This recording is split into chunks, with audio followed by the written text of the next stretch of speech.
let's talk about the ways that stress affects us. It's so many ways. It's going to be hard to break it down, but I would like to say that one way is it affects our immune system. So I've coined a term, stress-induced immune deficiency. The more stressed someone is, the more susceptible they are to viral infections, getting sick in general, and maybe even developing cancer. So it really does a number on our immune system. And our immune system is multifaceted, and the ways in which it affects the immune system would be too detailed to talk about in a short video. But just suffice it to say that we really put ourselves at a disadvantage when we're under severe stress. Secondly, the stress, if it's chronic, really starts to derange our hormone balance. So, especially with the adrenal hormones. So, in the initial stages of stress, you can have high levels of cortisol. And that can have a whole host of issues too. So that can suppress your immune system. It can raise your blood sugar, cause you to put belly fat on. It can cause you to feel just kind of irritable, maybe not sleep as well. But if you've been under stress for too long, the adrenals will work overtime, and then begin to poop out a little bit. And then the cortisol goes too low. And when you don't have enough cortisol, that's just as bad as having too much. You might feel fatigued or feel fine in the morning, but very much crash in the afternoon. You may just have a harder time recovering from stress or exertion. So if you exercise, it can wipe you out. You might feel lightheaded upon standing. You might have a harder time controlling your blood sugar, and it may dip too low. You might not sleep as well because of that. And then, of course, if your adrenals are depleted, that can throw off the balance of estrogen and progesterone in a female and make her more prone to estrogen dominance because the body will rob progesterone to make cortisol. Now, in addition to the immune and hormone effects, stress very much disrupts the balance of our autonomic nervous system. So you can say that the autonomic nervous system is everything that we don't have to think about in the body. The beating of our heart, the kind of our respiratory rate, the digestion of our food, but even governs our sleep-wake cycles and the detoxification of chemicals, etc.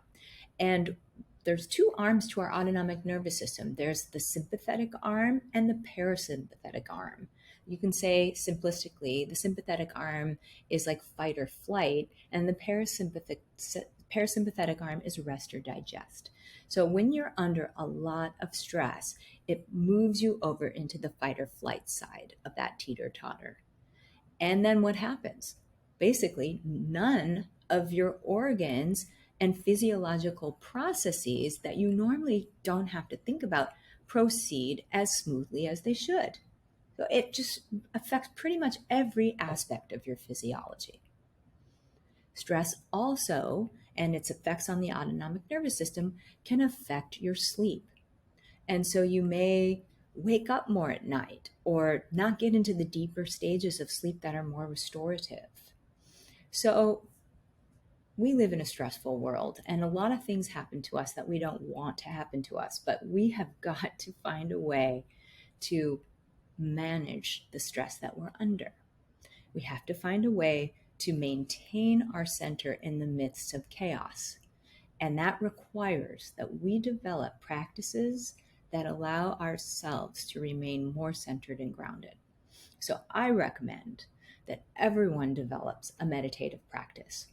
And meditating in the morning can kind of set the stage for your day so that no matter what happens, you can handle it more gracefully without it creating internal turmoil.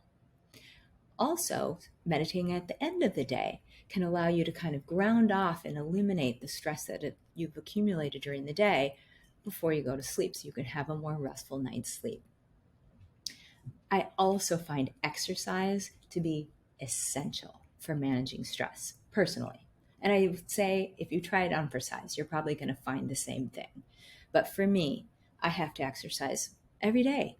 It's pretty much non-negotiable because I need a way to get stress hormones and intermediates out of my body, just kind of blow it out of my body and kind of bring up the endorphins and just come back into a place of equanimity.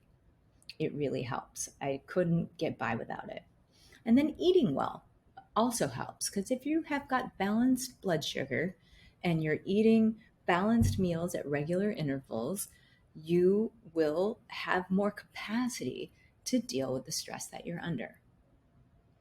And finally, it's going to help your relationships to learn how to manage your stress better, because when you're stressed and you lose your center, you don't handle interactions in the most graceful way possible. And then that snowballs because it creates hassles for you down the line.